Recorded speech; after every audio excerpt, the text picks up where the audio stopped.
We are living in a computer-programmed reality, and the only clue we have to it is when some variable is changed and some alteration in our reality occurs. We would have the overwhelming impression that we were reliving the present, déjà vu, perhaps in precisely the same way, hearing the same words, saying the same words. I submit that these impressions are valid and significant, and I will even say this: such an impression is a clue that at some past time point a variable was changed, reprogrammed as it were, and that because of this an alternative world branched off.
Good morning and welcome to the Friday Farcast, aka Far Fridays. This is your host. It's me, Robert Phoenix.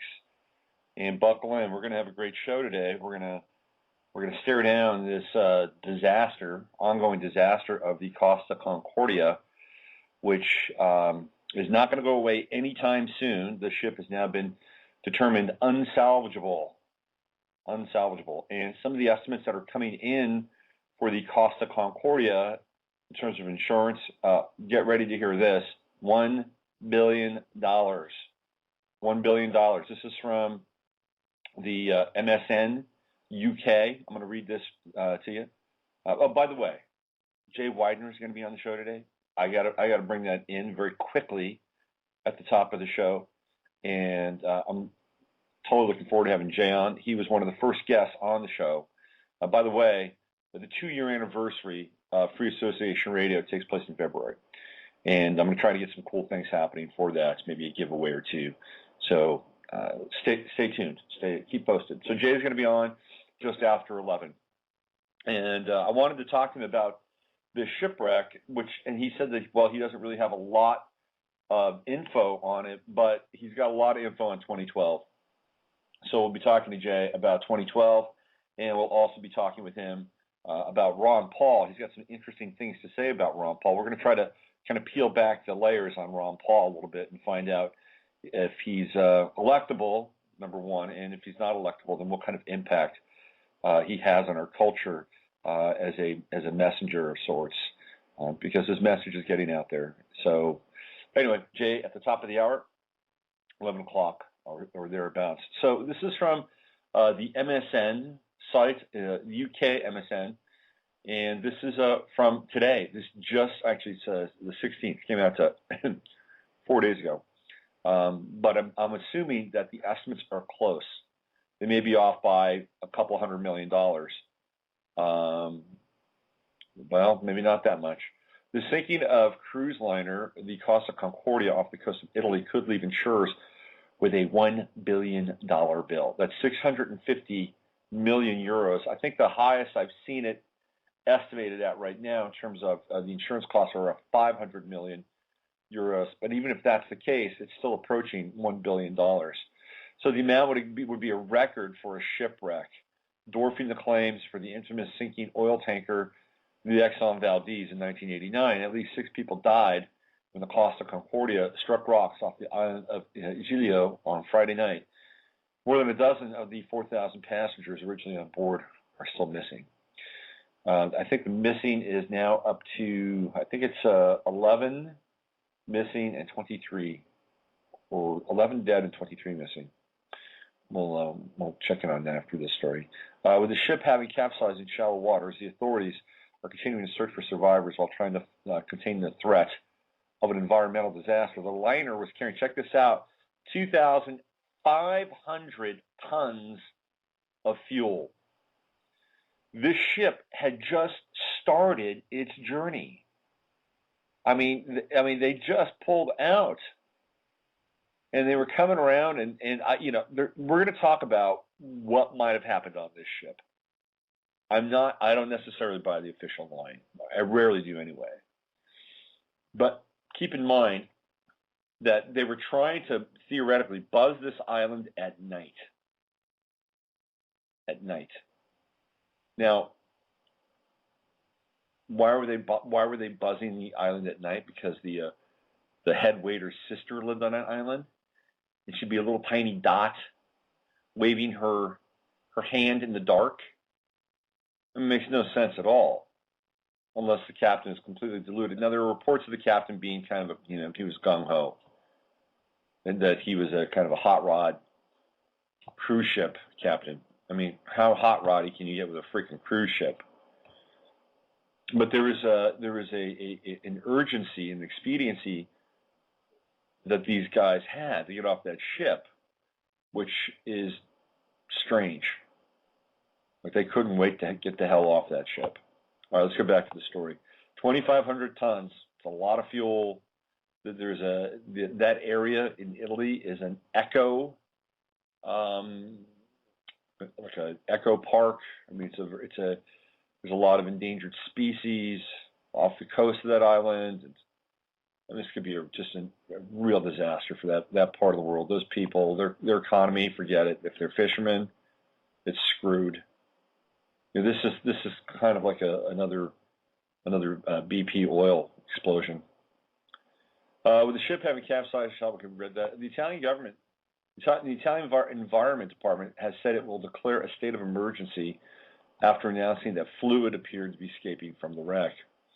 A source at Lloyd's of London, the world's biggest marine insurance market, told MSN that the Costa Concordia herself was insured for €400 million or 330 million pounds, but the cost of the cleanup are likely to add significantly, even if a major leak is prevented. So the ship and they must have some form of disaster insurance, which allows them to cover the cost of the cleanup, in addition to the ship itself. So they're going to get €400 million for that ship. Now, what was that ship really worth? To be honest with you, what was it worth? It's insured for, that they insure over and above, generally speaking, what the item is worth. I mean, just look at the World Trade Center, right? So Lloyd's of London is looking at paying out $1 billion. $1 billion. It's amazing. The CEO of Carnival Cruises, Mickey Arison, who lives in Miami, and by the way, he is the owner of the Miami Heat, who signed LeBron James last year, the controversial signing of LeBron James and the Dream Team, as they call themselves. Mickey Arison has lost about $300 million, maybe more, off of his Carnival Cruise stock holdings. And Mr. Arison, who lives in Miami, is handling the disaster from Miami. Now, if you're, I don't know, maybe this is why I am not a CEO for a cruise line. Or maybe this is why I'm not a CEO in general, right? If that were me, I would get off my ass, I'd get on a plane, certainly wouldn't take a boat, or maybe I'd take a boat just to show that boats are still safe, but boats take a long time. I'd get on a plane, and I'd go to Italy, and I'd be on the ground. That's where I would be. I'd be on the ground. I'd set up an office somewhere close to the island, probably not on the island itself. I wouldn't want to risk my life, but that's where I'd be. I mean, at least it shows that you're willing to roll up, your sleeves and get in there and say, hey, this is not a good thing. But, most of the time, people in positions of high places, you look back on the BP disaster, and you look at what Obama did, and Tony, what's his name, from BP, and it took them forever to get there. It's kind of like, hey, let's not make it a bigger deal than it is in people's minds. Let's just not do that. Let's eventually kind of stroll over there and, oh, hey, how's it going? Yeah, I heard about this. I heard that there was a kind of I heard it was pretty bad. So I check in, see how it's going. Looks like you got it under control. Mm-hmm. Yep. Okay, cool. Carry on. I mean, it's kind of I think that they may teach that in business school. Which is probably why I'm not in business school or never was in business school. Mickey Arison, though, he's losing his ass. The cruise industry is losing their ass. They're taking a beating. People are canceling their cruises. I'm looking at their stock right now, and it is down 15% actually. So in an economy that is challenged enough, as if people don't have enough discretionary income to just willy-nilly take a cruise or plan for a cruise, the cruise industry is now being hit again. It's funny, the cruise industry, I'm looking at their the share price. Cruise industry was actually up in terms of share price in 2010. And then in 2011, there was a big valley. It's a chasm. It was 2008. You can actually kind of track the economy through the cruise line. In 2008, it just craters.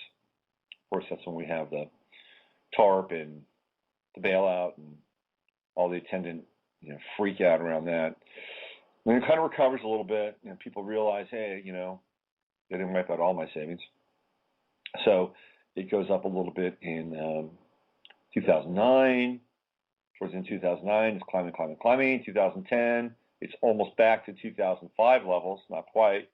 Then there's a little bit of a valley. And then right at the end of 2010, beginning of 2011, it is back to 2005 levels, and then it just drops. It just drops. And it was down to probably right around 2007 levels, which is kind of the medium price. But there was a trend here that it was definitely going down. And I'm looking at the stock for Carnival this morning at 10 o'clock. This is UK time. It was basically at, let's see, it had a 0.2% loss, and by 4 o'clock it was significantly down. Not quite underwater, but down. So let's talk about this for a second. Let's get into this. I'm going to talk about it from a kind of an esoteric occult standpoint, but the whole thing, from the description of the event, just seems so wacky, so bizarre, that I'm having a hard time buying into it. I mean, they're trying to. It's funny how they use Facebook sometimes. Facebook is used sometimes to legitimize the news. For instance, Andres Breivik, right? When Andres Breivik went nuts, theoretically went nuts in Norway, well, what happened? Well, of course, he's got a Facebook page. There's the Facebook page. There's the, here I am. This is my manifesto. It's all neatly laid out, right? Oh, wow. even though he had hardly any Facebook posts. I mean, really, in some ways, the guy barely existed before that happened. And all of a sudden, he's a person, right? Same thing with the guy who fired that one shot into the White House or towards the White House. He's got his video of him, sending this tape to Oprah, this video tape to Oprah, claiming that he's the Son of God, he's the new Messiah. Went to his Facebook page, kind of barely anything on him in regards to his Facebook page. It's like, but it was there. So they used Facebook, they used new media to somehow legitimize these marginal people who may or may not even be real or truly exist. They try to create a fingerprint, a digital fingerprint, very quickly. So here we go. We have, again, Facebook showing up where there's some kind of exchange between the waiter and his sister about the flyby with the boat. But here's where it gets really odd, okay? You would think that Francesco Schettino would have maps. You'd think that Francesco Schettino would have computer programs on that ship that would allow him to see what they were up against. You'd think. Or you'd think there'd be a first mate or a navigator or somebody that would say, excuse me, Captain, but you know that there is a reef off the coast of that island. And that if we take this approach, we're going down. And we haven't heard anything, contrary to that. We haven't heard anything contrary to it. But then again, it's kind of noisy. It's noisy that people are saying that he worked, he tried to get people off the boat. And there's a lot of conflicting data around this. It's not clear. What I'd love to do is I'd love to, see or hear some interviews with some of the survivors of this thing. And I haven't really found any yet, but it's going to be interesting to see what they come up with. There are some rumblings that people heard an explosion on the boat, okay? There are rumblings that they heard an explosion, and that one of the reasons why they couldn't wait to get off there fast enough is they thought that the boat was going to explode. So, could there have been an explosion? Possibly. Keep your eyes on it. One of the theories that's been floated, this is somebody who listens to the show and comes to my site every now and then. They basically put it out there that this would be blamed on maybe Iran, and we could see this as kind of an act of terrorism, maybe. I don't know. If that were the case, I think it would have happened immediately. It would have happened within the first 6 hours of this, that it would have come out that the Iranians were behind it, but it hasn't. I think it's a little late for that to happen. So let's look at this now we've taken the sort of the company line or the story that is being given to us by the mainstream media. The guy was a show-off. He was cocky. First, it was the sister and the brother who wanted this, kind of cool,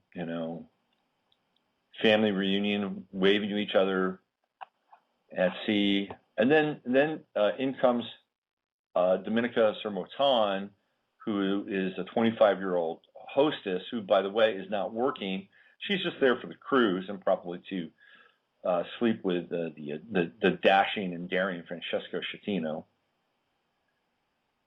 Now, she's a person of interest. Now, why is that? Did she, tempt him? Well, Francesco, if you can get to that island tonight, I will do things to you that you will never forget. And was that what was going on there? And she's sticking up for him. She's also saying that they weren't lovers, but she's known him for quite a while. So, Moldavian, by the way. There are a lot of Russians on this ship. Quite a few Russians, which is interesting. Okay, so now, all right, we've got the brother and the sister scenario. Now we've got the mysterious Dominica Sermotan. scenario, but still no clear motivation. Oh, the captain's reckless. There are people who say, oh yeah, he's a risk taker. He should be an Indy 500 driver, not a cruise ship captain. But in some ways, none of it is really adding up. The only thing that does add up is the $1 billion insurance claim that they're going to be making money off of. So I got into this a little bit, and I started to kind of take it apart. And the first thing that I looked at, obviously, is the astrology of that time, of the day. And what we had is a very interesting kind of confluence of events, astrologically speaking. If you look at the chart, which I have up on my website, and you go down past the horizon, you go down to the IC, the Imamcelli, which is really the bottom of the chart, absolute bottom of the chart. What do you have? You have the true node, which is a lot of times the true node is quote unquote the destiny. I tried to get it as close to maybe what the shipwreck time was. This is what I found. The true node is right there at the bottom of the chart. It's like at the bottom of the ocean. And it's at 13 degrees, and the event happened on Friday the 13th. 13 is a theme that we'll be coming back to over the course of the next 20 minutes or so as I kind of get into this. So you have the true node in Sagittarius right there at the bottom of the chart, which, again, is kind of the most submersive in some ways element of the chart. The 8th house, and we see here in the chart as well, there was some 8th house activity with Jupiter. We'll talk about that, especially as it relates to the insurance claim. But the true node is right there down at the bottom. So in some ways, this was the destiny of the ship in that moment at 13 degrees Sagittarius. Sagittarius is the sign of travel, by the way. So here we have the true node down there, almost entirely unaspected. When we stare down the true node, it's pretty much unaspected. The only thing that it does is it squares the ascendant, and it opposes the midheaven. That's it. So there would be a lot of emphasis based on, as far as my interpretation of astrology, unaspected planets should really get a lot of attention, because it feels to me like an unaspected planet sticks out more than almost any other planet. It's like, notice me. I'm alone. And so we have to pay attention to the true node there. Then we've got Jupiter in Taurus, up in the 8th house. Taurus is the house of sex and death and other people's money, other people's resources, legacies, yes, even insurance. That is the 8th house. It is the house of indemnity. And what do we have up there? We've got Jupiter in Taurus, 0 degrees. So lurking beneath the surface of the 8th house is the opportunity of Jupiter, which is prospering through everything I just said. And what does it do? It opposes Saturn in the 2nd house. Now, Carnival Cruise Lines is based out of Miami. But that ship and others are based in Italy. So Italy has been going through austerity measures, just like any other country. Just like a lot of countries in Western Europe, the pig countries in particular. So Saturn in the 2nd house is austerity, and it's opposing. And it's also the rule of law in some ways, because it's in Libra. Scales, balance. I have Saturn in the 2nd house, and trust me, you don't want Saturn in the 2nd house ever. I have it in my natal chart. So what we have here is we have this opposition between Jupiter and Taurus in the 8th house, which is legacy, other people's money, even insurance, opposing Saturn. And then what it does is it gets into a T-square with the part of fortune in Capricorn, right there at 21 degrees and almost nearly at the sun, almost, but it's more at the part of fortune. So there's an angle here which suggests a very hard and challenging route to make money, to profit off of this. There's also Uranus in Aries, and it's opposing the moon, it's opposing Mars. The moon and Mars are kind of interesting on some level. When we look at the head waiter, waiters are Virgoan. It's a Virgoan position, service, right? What does it do as a server? And Mars is very active.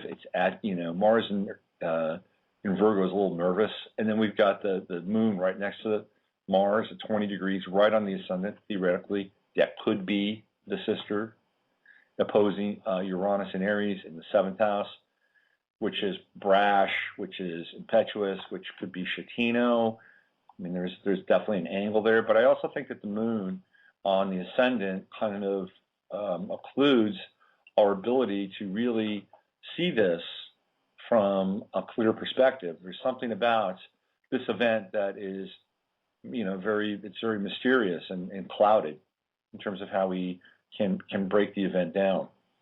And then it's got a very full 6th house, which is the house of, again, service, but it's Pisces.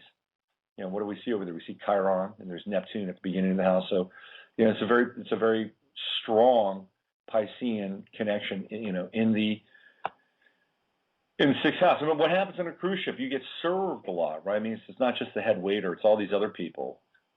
So it's purpose. The purpose of the cruise is filled with, in some ways, I wouldn't say it's completely malefic, but Chiron in the 6th house is challenged for sure. So it's an interesting chart. I threw Orcus in there. I've never really played with Orcus very much, but I threw that in there just to see where it wind up. And it's in the 12th house. And Orcus is kind of in some ways it's kind of an aspect of Pluto. It's got the same 248-year orbit around the sun that Pluto does. It's an outer planet, and it was discovered back in 2004. And so what they did is they named it after the Roman god of the underworld. And the Roman god of the underworld is at 3 degrees in Virgo, and it's in the 12th house. So, and it also opposes Chiron. So it's an interesting aspect. Maybe some of the people in the chat room could talk more in some ways about Orcus. So let's get into this just a little bit more. But before I do that, let me just check the chat room and see what's going on in there. So I've been there's a very small chance that there may be, okay, there we go. So let's break this down. Here's where it gets really interesting for me, at least. All right, the name Costa Concordia. Costa Concordia. What does that mean? Now, obviously on some level they name all these cruise ships Costa something, right? Like coast. In fact, there was another ship a year ago that ran aground in Norway. Is it Norway? Let me just check it out here. It was, where is it? Yeah, it was Norway. So it's interesting. I'd like to see, because Norway, of course, is where Breivik showed up, right? So this was on May 22nd, 2011, which would be, 2211 or 1122. The sister ship of the Costa Concordia, the Costa Deliziosa, destroyed 150 feet of Norway's Bergen Skotengrunnskalen pier, and that was on the 22nd of May of last year. So 1122. 1122 is a number that comes up a lot as we get into this. So Costa Concordia. Again, there's Costa. It's coast theoretically, but it also has another significance, and we'll talk about that just a little bit more. Concordia is a very interesting aspect of this. If you're, rooting around Alex Jones's world or some other places, you already know by now that Concordia is part of the Rothschild coat of arms. It's also a part of the Rothschild empire. In fact, it is, I believe, BV Concordia, which owns 72% of the Rothschild's holdings. That's a lot. It's a significant company in the Rothschild world. So it's 72.5% of Rothschild continuation holdings is controlled by the Dutch-registered Concordia BV. And Concordia is wholly controlled by the English and the French Rothschilds. So here we have the specter of the Rothschilds, obviously, kind of looming over this ship. And the coat of arms for the Rothschilds is Concordia, Industria, and Integros. But I searched around the internet and I found other examples of Concordia in terms of a coat of arms. It was kind of interesting. The first one I found was Concordia Sagittaria. And I thought, well, this is a trip because I just stumbled into the true node that's in Sagittarius at 13 degrees, right at the bottom of the chart. On the other side of Italy, there's an area called Concordia Sagittaria. So it's actually a town in Italy, but on the other side of Italy. I thought, well, this is kind of fascinating. You know, it's one of these things. You know, when we do research, sometimes it's like, you know, I feel like American Pickers sometimes. I don't know if you've ever seen that show, but I feel like sometimes I'll just go out there and I'll just start picking, and sometimes the picks are really good, and sometimes they don't really yield a lot. But this one yielded quite a bit. And when I see something like Concordia Sagittaria, it's almost like a sign. So keep going. Let's get into this a little bit more. Let's find out kind of where it's going. So the next example of Concordia that I found in terms of a coat of arms comes from Montreal. And there is a Concordia University. And Concordia University is a Jesuit school, but it wasn't always a Jesuit school. It wasn't always called Concordia University. It was called Sir George Williams College. And Sir George Williams is the founder of the YMCA. Now, they applied for a coat of arms on two separate occasions. And the first time that they applied for a coat of arms was on, now keep in mind, we're dealing with the number 13 here. It comes up again and again and again.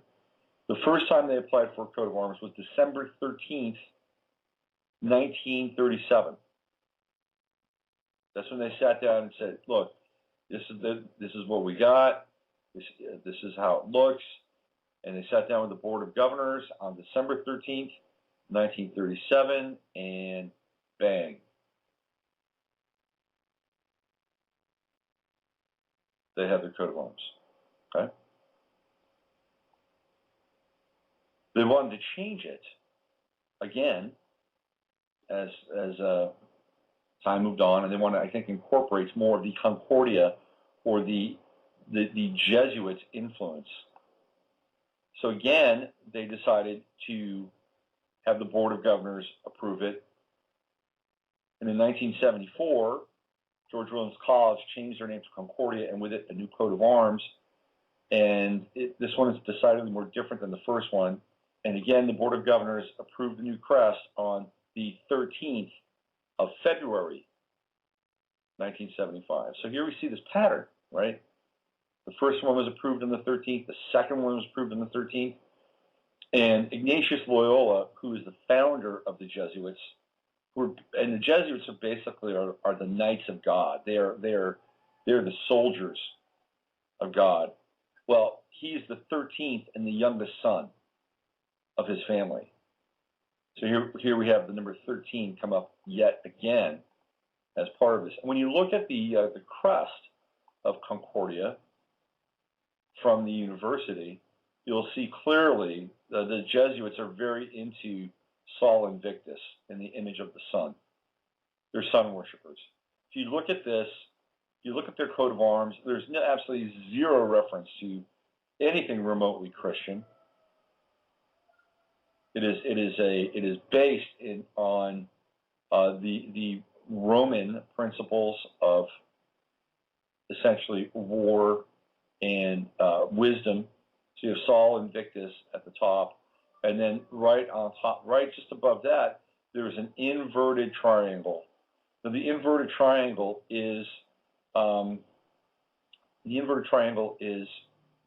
feminine principle. When you see It's the water principle. When you see a triangle right side up, it represents earth. Upside down, it represents the feminine, water, ocean. So here we have it, upside down. So what we have is the feminine principle merging with the male principle, which is the alchemical union. This is all Hermetic symbolism, by the way. And then you have the open book, not clear if it's the Bible, but it's knowledge, it's reason, and it's brought up to the crown. It is the pinnacle of the coat. And then you have it again in an area which I would consider more like the solar plexus and not necessarily the heart. Same image repeated. And around that on the shield, there are 12, just like on a clock, there are 12 spear tips or points of an arrow. So this is another version of the coat of arms.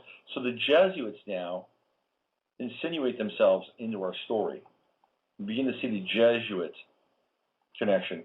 Then I was just rooting around and trying to find out more about Montreal. And so, well, why Montreal? Why Concordia? Well, it was very fascinating. I found that the Cosa Nostra, the mafia from Italy, really the first place that they settled in, after they kind of got kicked out of Italy a little bit, was Montreal. It was like the number 2 base for the Cosa Nostra in Italy. And the aspect or the gang that was associated with the Cosa Nostra, which were the Quintera Carauna clan. They were known as the Rothschilds of the mafia, or the bankers of the Cosa Nostra. So they went in and they settled Montreal and made Montreal their sort of crime center of North America. So here's the Italian and the French connection through, in some ways, the inference of the Rothschilds. So now 13 is coming up a lot, and we're starting to see now this image of Christianity with the Jesuits' influence lingering in the background. Okay, lingering in the background. So I looked up Costa, and again, Costa is a common name in these ships. But I thought, well, what else does Costa mean? Well, Costa is short for Constantine.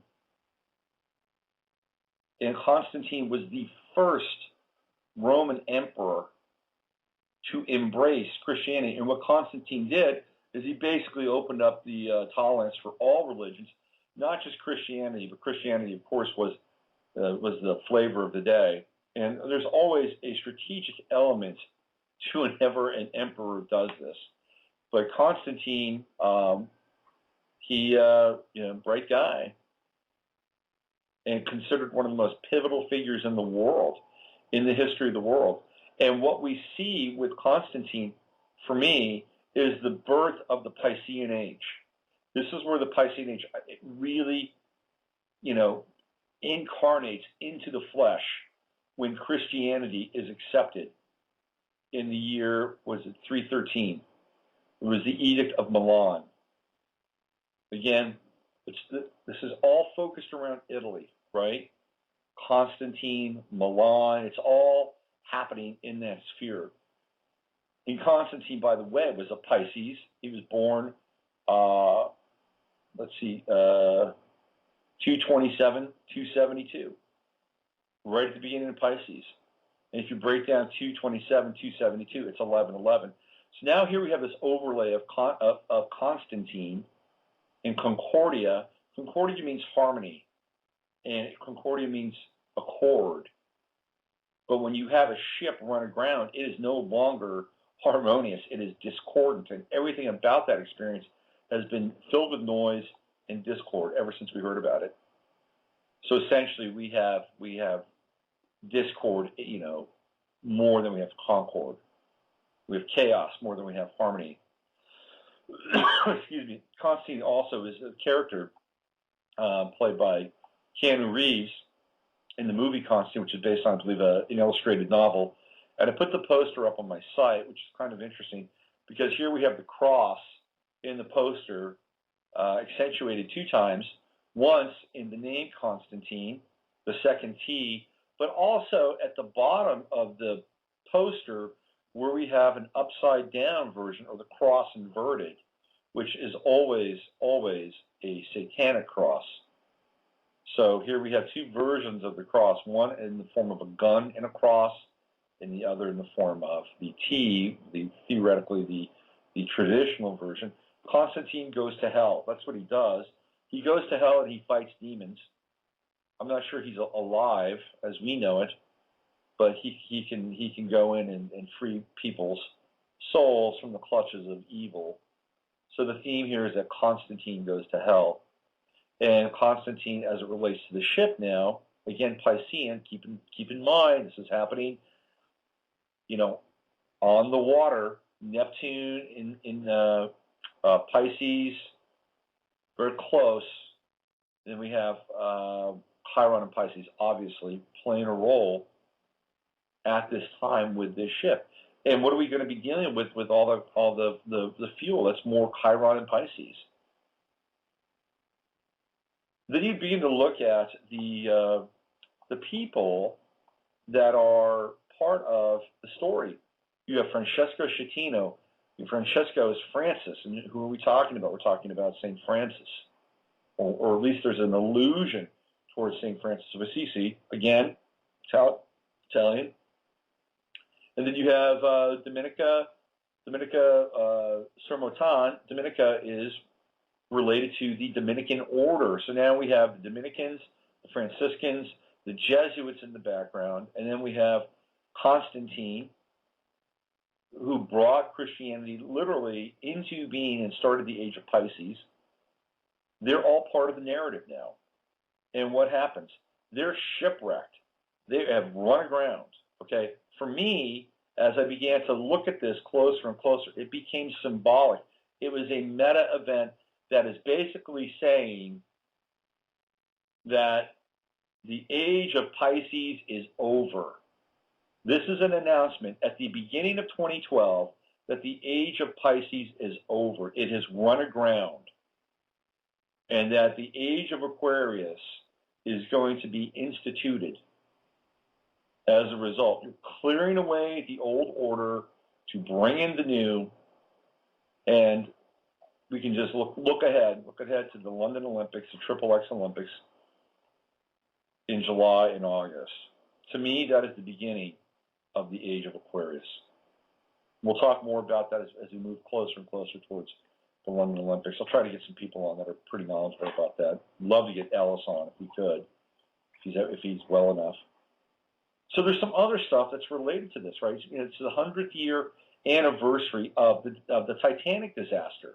And if you get into the Titanic at all, and you kind of, root around and swim around and descend deeper and deeper into the murky, conspiratorial waters of the Titanic, there's some stuff that begins to pop in a very big way. And one of the things that people have speculated was that, again, it's a meta event, a psychological event, which is the end of one order of being and the beginning of another. Because that happened in when? 1912. The following year was 1913, and we have the inclusion of the Federal Reserve Act, taxation, and the start of World War III, all in 1913. The world changes in 1913 in dramatic fashion. Added up, it's 22, master number. So here we are at the beginning of 2012. In many ways, we have kind of a symbolic and mock reenactment of the destruction of the Titanic. And in fact, Schettino it was kind of an obsession with his about, what would it be like to be on the Titanic and how terrible it would be and all these things that are related to, some of his greatest fears as a captain. He talked about that openly. So now we have this, in the past, we have this as part of his history. So the specter of the Titanic looms in this time.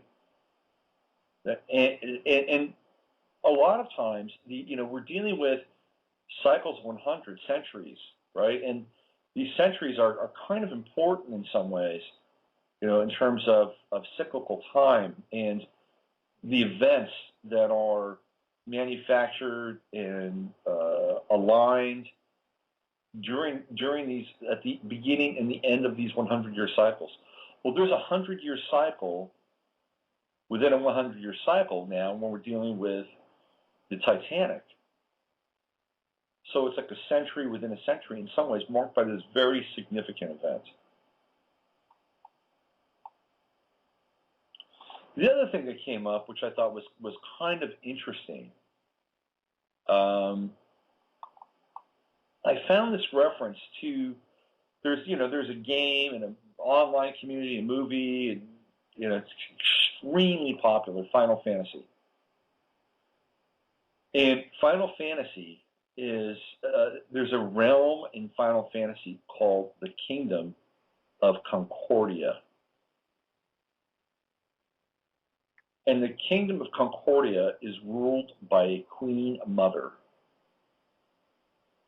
In the Concordian people, they use a crystal to communicate with dragons and monsters and use them for daily life and to add and to strengthen their military. So here we have, of course, this very interesting kind of meta reference of the Queen Mother communing with dragons, reptiles, and kind of an Atlantean overlay as well. The top post, this is according to the kind of the Wikipedia page I was able to whip up on this. The top posts in the Concordia government, save for the Concordian king, they're held by women. And so Andoria serves as the queen and is the only one who can communicate with the queen dragon. Ooh, so there's the queen and the queen dragon. The physical representation of the crystal. There are 5 orders of elite knights who protect Soryu Peristylium. One of them is known as Akatoki under Celestia. So here we have again kind of an image of these elite knights, also known as perhaps the Jesuits, that come into the story here. Fascinating stuff. It's all lingering as part of an event that really doesn't make a whole lot of sense. But for me, clearly, it is an event that smacks of something larger. I mean, that event grabbed me. I don't know if it grabbed you, but it grabbed me. And why did it grab me? Because there's so much inherent symbolically. If you go down beneath the surface, right, it's kind of like an iceberg. You have 1/3 of the iceberg above water and 2/3 of it below the surface. This is what Hemingway thought was the best writing, by the way, which is why he kind of wrote in simple terms, or at least simple for him or for other people, but not so simple. When we have events like this, there are things that we immediately begin to experience, but we know or feel somewhere that there's something more going on. And that's the symbolic imports of any event that we experience along these lines. So here we go. This is how 2012 kicked off, and very strange. We haven't heard the end of it yet, but I'm sure that we'll have more and more of this high strangeness and more of the symbolic nature of this revealed as the days and the weeks go on. I mean, that ship is not going away anytime soon. It is not salvageable. It is hanging out there. We tried to get some people from the cruise industry to talk to us. Of course, nobody wants to talk about this. This is not something they want to deal with at all. Because I just wanted to try to find out if there was any kind of protocol with how to deal with a disaster of this nature. And I don't think they even have any protocol. By the way, I hate cruise ships. I wrote about it on my post, on the latest post. Terrible experience, not into them at all. Okay, so Jay's going to be here in about 10 to 15 minutes, and we're going to talk about 2012, Ron Paul, and what's happening in his world. So what I'm going to do right now is I'm going to take a quick break. I'm going to play some music, and then I'll be back in about 5 minutes or so, and I'll kind of give Jay a little bit of a wind up, and then we'll bring him on Maybe I'll talk a little bit more about Fukushima before Jay gets here. There's a lot going on with Fukushima. So let me see if I can find a respectable piece of music here. Let's see. I could play 35 minutes of ocean sounds, but that would be that wouldn't really work, would it? I've got to upload some more of my music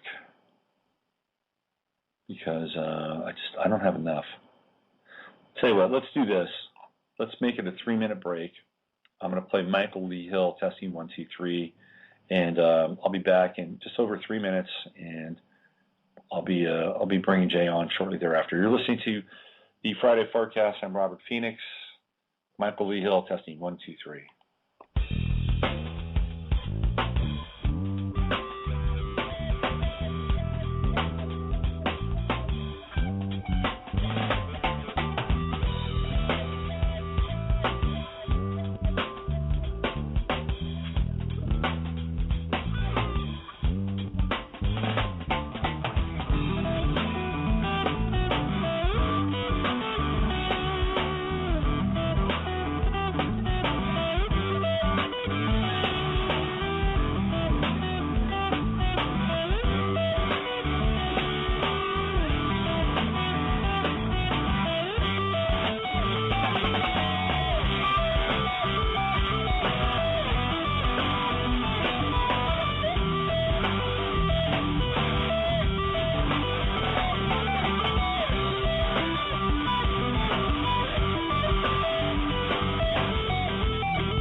Michael Lee Hill, testing 1, 2, 3.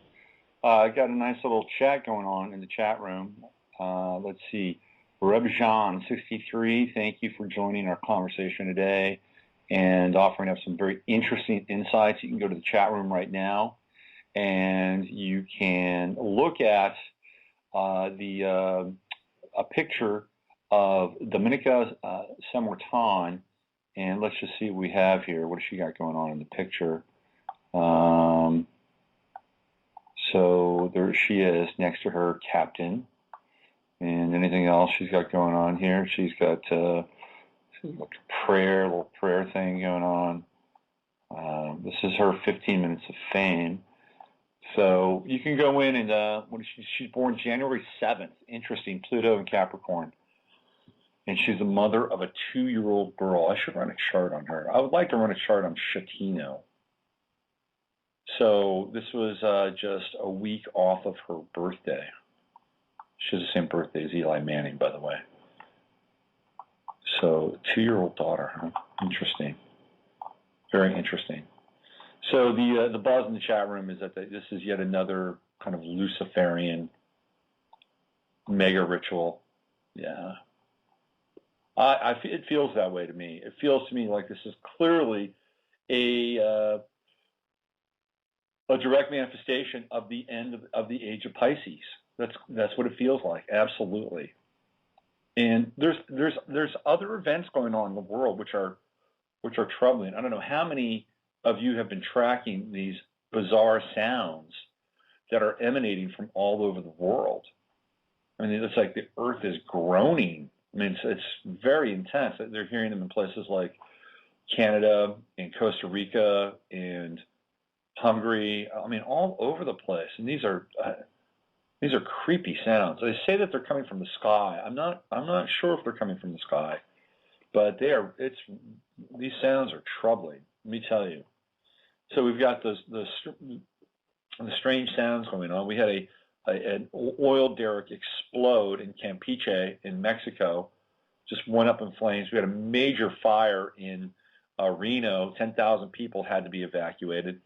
And of course, there was a skier, the young Miss Burke, who just recently died. She was on the Canadian national team. Canadian? Was she Canadian? I think she was Canadian. And she died from accidents from skiing, some severe injuries from skiing. It's very strange when you look at the Olympics. There are a number of deaths that occur with Olympic athletes, especially I've been kind of tracking this. Winter Olympic athletes. Obviously, it's more dangerous because skiing is not quite like handing somebody a baton after running 100 meters. But especially recently, there have been a large number of Olympic athletes or people related to Olympic athletes who have died. Just a few months ago, I think it was in December actually, there was a young man who was on the American ski team in Turin. He got kicked off the team because he got drunk and got into a fight. He was a mogul skier, and he died. So the whole Olympic thing is bizarre when it comes to deaths. Very strange stuff, extremely strange. So there's a lot going on now in terms of these very jarring, seemingly random events. And what I want to do is I want to get on a map and I want to start to plot this stuff out and connect some dots, some very clear dots. Basically from Italy to Reno to Campeche, begin to look at sort of the pattern here of these events, because I believe we're going to start to see a pattern emerge in 2012 with some of this stuff.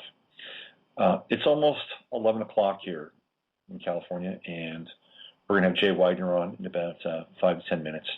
And Jay is a great researcher. If you haven't heard the first show that I did with Jay, I suggest you track it down. You can either go into the archives here and listen to it, or you can actually find it on YouTube and listen to that show. And we really got into Stanley Kubrick. I mean, that was the meat and potatoes of our talk, was Stanley Kubrick and all the work that Jay has done to uncover the hidden messages in the films of Stanley Kubrick, particularly two films. One, 2001: A Space Odyssey. Two, The Shining. And to some extent, Eyes Wide Shut. And we got into this whole narrative about Kubrick and how he basically shot the first moon landing. The first moon landing was fake. And his reward for doing that was to be able to make any movie at any time that he wanted to. And Kubrick, it's really interesting with Kubrick. I mean, in some ways, when you look at the arc of his direction with his films, his films were clearly not very commercial. I mean, if you're a studio, would you really want to get behind Stanley Kubrick and his movies? I mean, he's a great director. Everybody knows he's a great director, and he didn't direct all that often, and there were big gaps for him between films. But if you look at a movie like Clockwork Orange, I mean, it's kind of a brutal film and arresting, or even a film like Barry Lyndon, which is one of his lesser-known films, sprawling costume, epic, costing a lot of money because Kubrick did not use any artificial lighting in that movie. He had to have like super high-quality lenses, and he really went to great pains to just, film a movie with natural light, exquisite sets, exquisite costumes. I mean, for my money, Barry Lyndon's best period piece ever made. But again, if you're a studio, are you going to get behind that? I mean, it's going to be a suck in terms of money. Maybe Full Metal Jacket is something it's interesting. It happens during a time where there's a lot of Vietnam War films being made. It came out right around the same time as Platoon, so it was in the public consciousness. So yeah, let's do that. So maybe, but generally speaking, other than the fact that Kubrick was a great director, I'm not sure if his movies actually made a lot of sense commercially. So perhaps he was able to do this because he was completely bankrolled, just like Jay said. So he got to be able to do whatever he wanted. And The Shining was was Kubrick pulling back the covers of what had happened with 2001, and more importantly, what happened with his involvement in the NASA space program. And Jay is a master at it. And what was also pretty interesting about our first show was that we had a lot of technical difficulties. There are sheets of white noise and just blast through what we're talking about. So it'll be interesting to see what happens today and how clear or unclear our ability to communicate is based on the technical aspects of this experience. So we'll bring Jay on and we'll talk to him about 2012 and Ron Paul in just a bit. The Republican nomination process is getting really trippy. I mean, I'm seeing things that I've, quite frankly, not that I've followed a lot of elections, but I'm seeing things I've never seen before. First of all, you've got Mitt Romney, who looks incredibly presidential, but is just a complete hollow man. And his platform is kind of backfiring on him. Mitt Romney is not looking good, despite the fact that people really, Mitt Romney has a ton of money behind him, huge amounts of money, and he can't carry the water because why? He's terrible. I mean, he's slick and he's glib, but he's got this incredibly dismissive quality to him. And when he said, "I like to fire people," I mean, that was really, in some ways, kind of the beginning of the end for him. Now he may get the nomination, but they're going to have to drag that guy across the finish line. He does not come across well in public. Cold, unfeeling. That's Mitt Romney. Now you have guys dropping. Oh, by the way, now Rick Santorum got those votes in Iowa. I love how they do this stuff, right? It's like, let's hold those votes back. Romney doesn't look like he's doing so well. Let's bring this back into the fold and really give those votes to Rick Santorum. Let's try to prop up Rick Santorum now. And then it's like Newt Gingrich just went away. Like Newt Gingrich got his ass kicked in New Hampshire. Now they're trying to resurrect Newt Gingrich in South Carolina. And what happens? Newt Gingrich's wife comes out and says basically that he was a lying, cheating bastard. Now, it's hard because in some ways, Newt Gingrich had an affair with that wife. So, I mean, can we judge what she says? Because she, was the woman who decided to love Newt while his other wife was dying of cancer. You look at that woman, she looks tortured. She looks absolutely tortured. She's got these bags under her eyes. It looks like she just had the life sucked out of her. And I believe her. I totally believe her. Newt Gingrich wanted to have, an open marriage. He wanted to have lovers, men in power, that's what they theoretically want. She was like, no, I wanted you to myself. I'm not passing judgment on somebody who wants an open marriage, but don't campaign and platform on some ridiculous, moral imperative or moral stance. He's parading around like he's this conservative object of purity, and he's not at all. Newt Gingrich he's flat out. He's a complete Luciferian.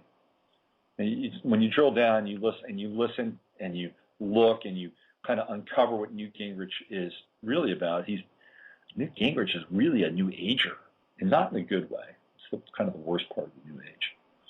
I think Newt Gingrich should move to Marin. That's what I think. I mean, if this whole election thing just does not work out for him, just come over to Marin.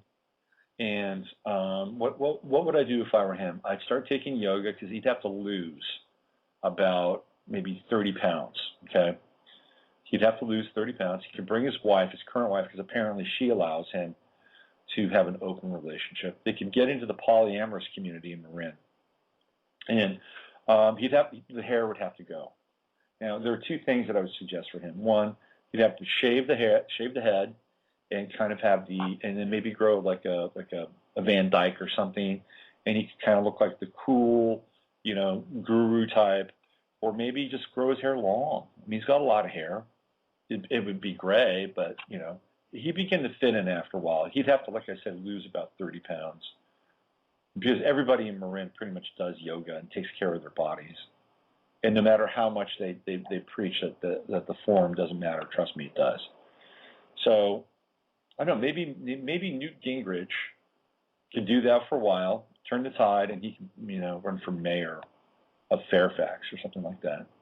Because I think that's where he could really fit in. Nobody would judge him. He could live that kind of lifestyle. But anyway, they're trying to, beat that dog and bring him back, and they're trying to, drag Rick Santorum along again. Rick Perry dropped out. He says, "Oh, I'm gonna support Newt Gingrich. Newt gets my vote." So theoretically, Rick Perry's people are supposed to go, "Wow, okay, we'll support you too." It doesn't always work that way. They're dropping like flies now. First was Herman Cain. Next was Michelle Bachmann. Then John Huntsman. And John Huntsman dropped out just as he was, theoretically catching momentum. But they knew that Romney was in trouble. So they needed to get the Romney clone, the young Romney clone, out of the mix. So if you were a Mormon or you were a capitalist, that you would be able to now, super capitalist, you now put your eggs in Mitt Romney's basket, not Huntsman's. So Huntsman's gone, Rick Perry's gone. Now we're down to Santorum. We're down to Newt Gingrich, down to Romney, and we're down to Ron Paul. And it's funny. I have a Twitter account. You can follow me on Twitter if you want, Robert Phoenix. And there was somebody who was following me, or I was following them. Maybe they're following me. I don't know. But I was definitely following them. And they started to retweet this one guy's tweets about Ron Paul, and they were vicious. I mean, they were really, really vicious. I was like, wow, there's a lot of Ron Paul hate out there. And I was wondering, well, why is that? I mean, you could be critical of Ron Paul. It's funny. It's like, let's play this game for a second. Let's say this is 2008, and we're going through this all over again, and you had vociferous, edgy, negative, bordering on hate comments around Barack Obama. You'd probably be considered a racist. I mean, the race card certainly come up, wouldn't it? But in 2012 with Ron Paul, it's not racist. It's not even hate. I don't know. It's just, look, you can be critical of a candidate, but I don't necessarily think that the hate card is going to play really well. I mean, one of the things, whether you like him or not, and there are people I know that are suspicious of Ron. I have my own issues with Ron. He's an old man. It's kind of hard, cracking on an old man in some ways, right? So it could be ageist. Maybe people should start to explore their ageism, their inherent ageism. That's what I would do. I'd play the age card. If I was Ron Paul, I'd play the age card. But he wouldn't do that. Because as president, probably, or somebody running for president, it's probably not a wise thing to do. All right, let me see if I can track down Jay here and send him a quick email, make sure that we're on track. Let me just do this. When I get my producer online here, they can do these things for me in real time. Let me just see here. I found his email address. And let me poke that in there and do that. Check here. So let me send him a quick email. Make sure that we're on. Here we go. Do this anytime. And here, let me just send him the number. And hopefully, through the modern marvels of light speed communication, we'll bring Jay on. I just shot him an email. Let's see, anything else happening in the news before we move on here? Anything else happening in my personal life? Let me just scan my personal life for a second, because I know that all of you are so incredibly interested in my personal life. Well, my favorite football team, the San Francisco 49ers, are playing for the championship of the NFC.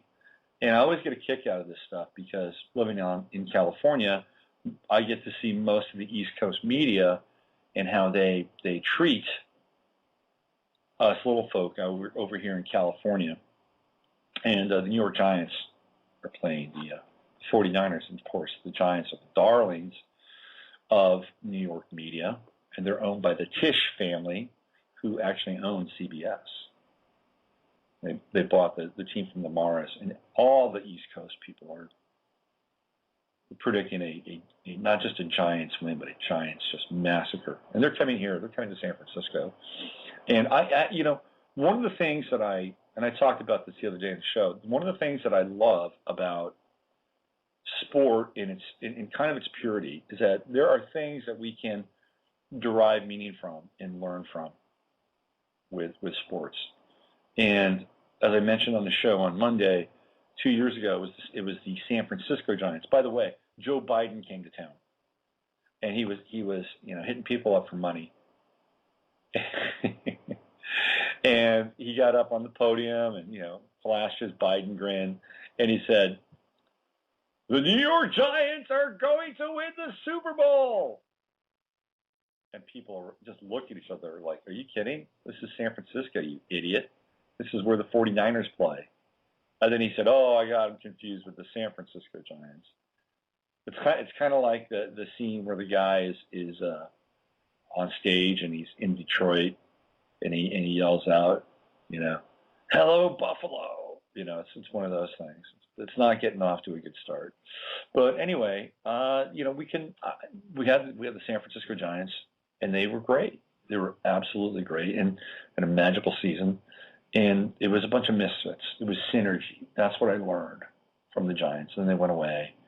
They didn't do so well last year. Synergy.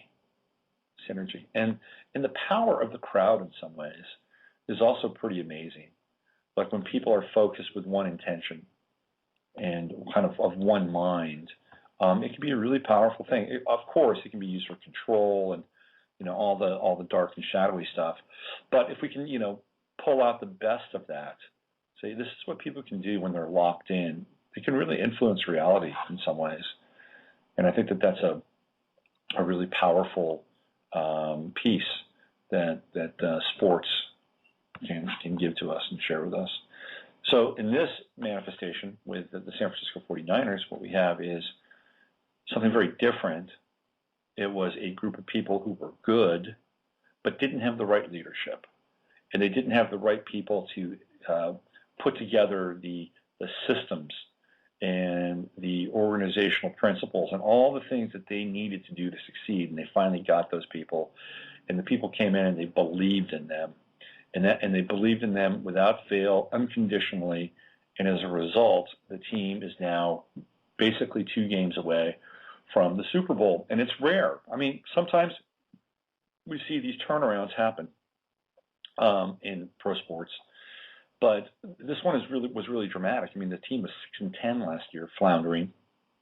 And they had a short season and a brand new coach. And the coach, Jim Harbaugh, is a very early Capricorn, 23. He's born on the 23rd of December. And he's, in a lot of ways, he's like an old school general. I mean, if you believe in past lives, I mean, this guy was, on the right hand of Hannibal, on the fields and the plains of Western Europe, North Africa. I mean, there's a very strong-willed, very clear individual. And one of the things that I try to learn from everybody to the best of my ability. One of the things I learned from Harbaugh is just how clear and focused he is. It's just the task at hand. And a lot of times you get these coaches, they come in, they have some measure of success, and what happens?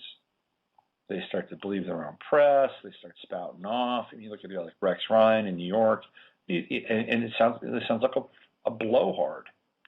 And Harbaugh's not like that. He's very in the moment. This guy has a laser, and I mean laser sharp focus. And so I'm able to derive a lot from what I'm watching with this team, both from kind of an intentional perspective, but also from a leadership perspective, and watching one group really come together in a way that it's profound, absolutely profound. And if we turn this around, and again, we look at it from the meta level, that could be us. And it did not take much. And when I say us, I'm talking about the seemingly disconnected and disaffected individuals who are waking up but don't really know what to do or how to change. Now, we had kind of an interesting victory with SOPA and PIPA the other day. There was a big pushback on that thing. I mean, look, let's face it. When you've got Google, when you've got Wikipedia, when you've got a lot of the major internet, I believe Amazon, I'm not so sure it was Amazon, but certainly Google, Wikipedia, and a number of internet giants, Facebook to some extent, that are not supporting this, it makes a statement, huge statement. Why? Because these people have money. They were going up against the old guard. They were going up against the RAAA. They were going up against the people that don't want to kind of forward the new technology in ways that are much more empowering than limiting. But the new guard has a lot of money too. I mean, Google has bank. And so when they come out and say, hey, look, we got to push back on this, there are people that are going to listen. The challenge for the common man or the common woman is that the resources for us to make an impact don't always exist. Like, we don't have millions of dollars that allow us to go to Washington, to sit down and to have, a significant presence in the world of lobbying. We just don't. And that's unfortunately how our system has evolved or de-evolved to at this point in time. Money talks. If you don't have it, you're whispering. So if we don't have money, theoretically, then what do we have? Well, we have numbers, and do those numbers, do they manifest in terms of protest? Does that make any difference? Well, we saw it with Occupy Wall Street, and to a certain extent, the answer would be no. But in the right, and I mean in the right circumstance, without protesting, maybe in person, the numbers could make a difference. So I guess what I'm saying is that with the right intention, the right organization, and the right focus, that a group of people who had not been successful can be successful, that they can unify, they can bond, they can be part of an experience that is greater than themselves, and they can really achieve a sense of accomplishment. And that's what I'm learning from the 49ers, and I hope they kick the Giants' ass on Sunday. All right, let me go back in here. What happened here now? Let's see, hold on. This is interesting. I just had a failure notice.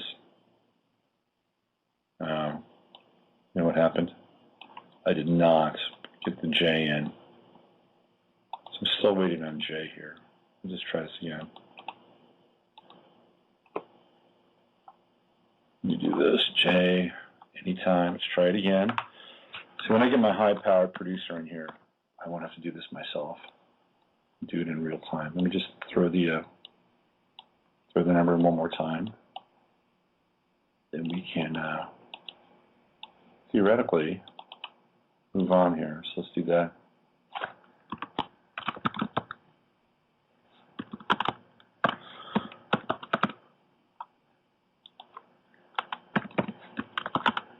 Let me just do this. Dead air is not always good, but we're going to do it anyway. Okay, here we go. Off and running. And hopefully this time he'll get my message. So let me do this. Let me play another piece of music and stop talking for a while. And then let me bring, hopefully, Jay on the back end of the music. And we can talk for the next 35, 40 minutes or so. What do I want to hear? How about just something really, really simple? How about sound vibrations? Let's just go with sound vibrations. I'll be back in 5 minutes, unless Jay calls in before then. Here we go. One of nature's greatest wonders is the ability of the human ear to distinguish among the millions of sounds around us. Listen. You will hear later how these characteristics are determined by the frequency, intensity, and form of sound waves in the air.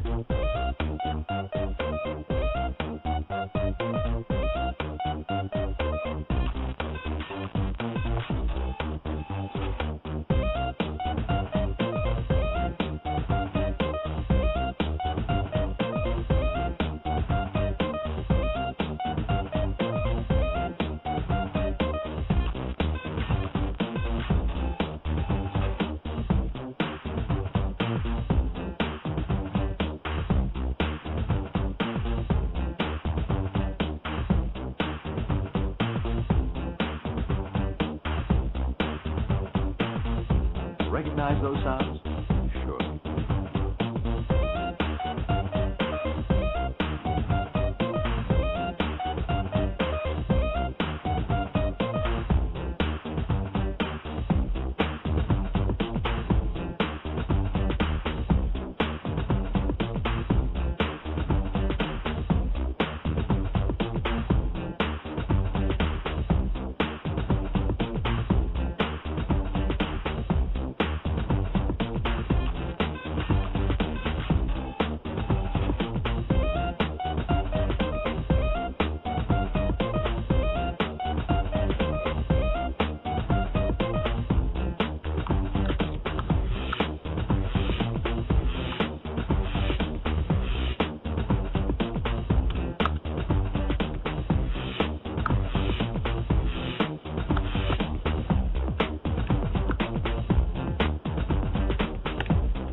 It's these vibrations which your brain interprets as sound.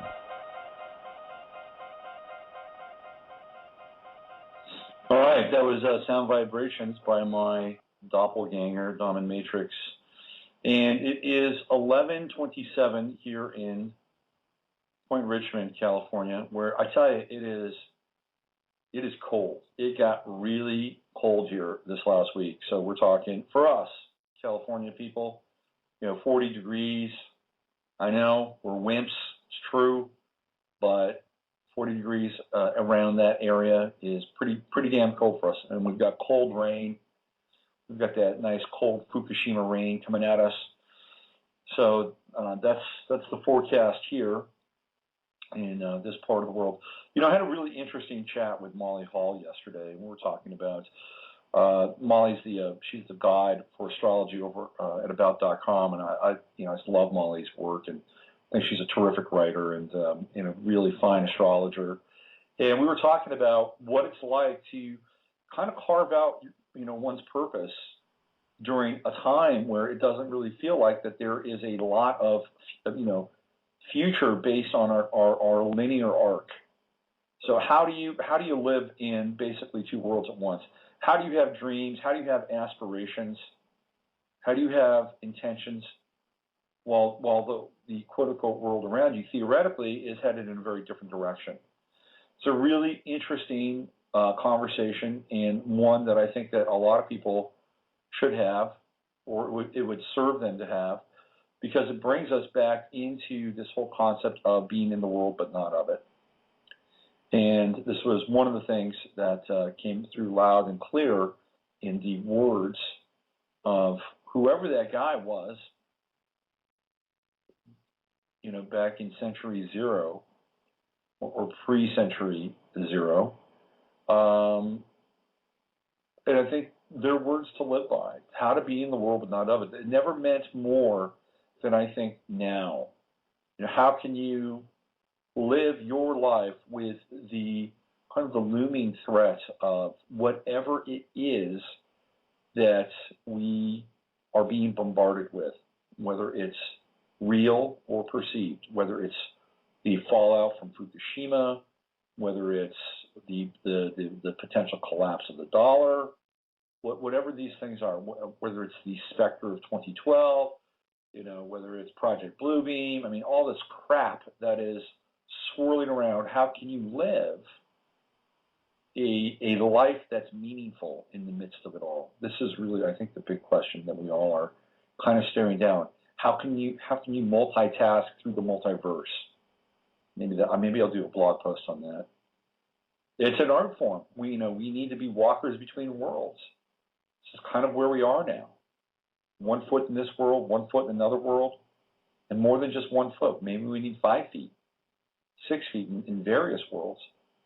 But when you get into that kind of scenario, how can you make sure that the worlds that you're living in are quality and actually have some merit, some traction?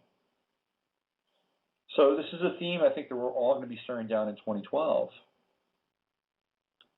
Finding meaning and quote-unquote regularity in a very unregular and chaotic universe. I think it's going to be a big deal as we move through linear time.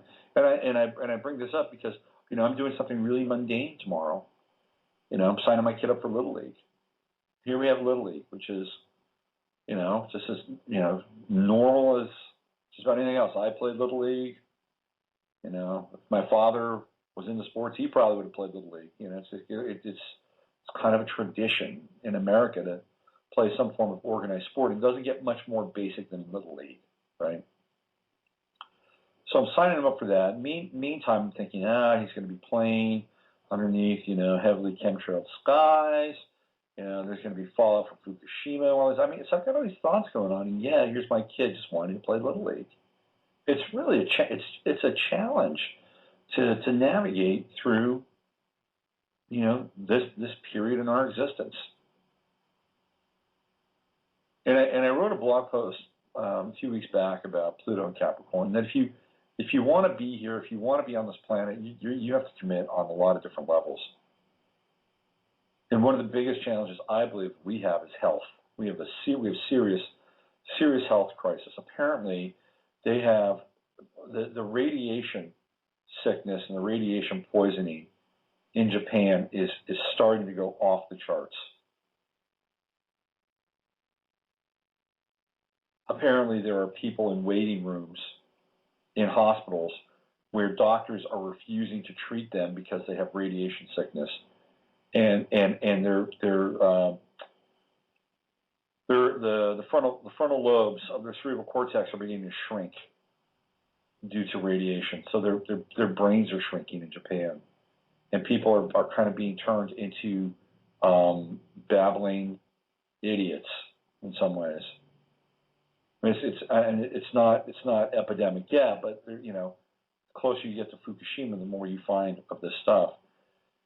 And there's just something absolutely criminal about what's going on with the Japanese government with this. I mean, at one point early on with Fukushima, I thought that the Japanese were they have this real big issue with shame. You know, like shame is something that they just can't wrap their heads around, you know? Like, they fucked up, whatever they did, they fucked up, whether it was they didn't build a high enough wall, or they brought in the wrong people to run their security programs, or maybe they were, trying to build their own atomic weapons. I mean, who knows what was going on over there. But whatever they did or didn't do, at least in the early days, what I got was a pervasive, and maybe perversive, a pervasive feeling of collective shame, or at least shame on the government's part. And so when you have shame, you have denial, you don't want to look at things, you don't want to deal with things. And that was really kind of the original vibe that I got. But as time goes on, and we're almost, by the way, a year into Fukushima, shame is not an excuse anymore. I mean, now it just feels, it feels culpable. It feels like there's an investment in continuing the exploitation and the degradation of the situation. That's what it feels like to me. It feels awful. I mean, how long did it take them to entomb Chernobyl? I'll tell you how long. It took them 3 weeks. 3 weeks. It's almost a year later, and there is absolutely no attempt to entomb Fukushima. Okay, it looks like we have Jay on the line here. Everybody in the chat room, clap your hands. Give him a round of applause. We only have about 25 minutes left, so let's bring him on. What I might do is I might keep Jay on a little bit longer, but it won't be on the actual streaming portion of the show. It will be on the podcast. So if you don't listen to the entirety of Jay's time with me, and we do go over, just go back to the podcast and listen to what we talked about. All right, so without further delay, let's bring on the man, the master cryptographer, Mr. Jay Weidner. Hello, Jay. Are you there? Can you hear me? Yeah, I can hear you. How's it going? It's going good. Good. Hey, thanks. How are you?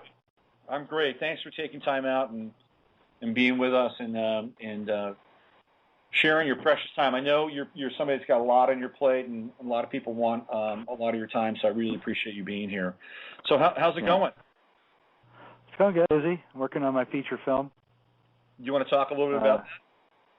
Yeah, I'm making a feature film called It's about the return of the prophecy of a man named Kalki, who comes at the end of the cycle, the end of the Kali Yuga, and he's the male counterpart of Kali.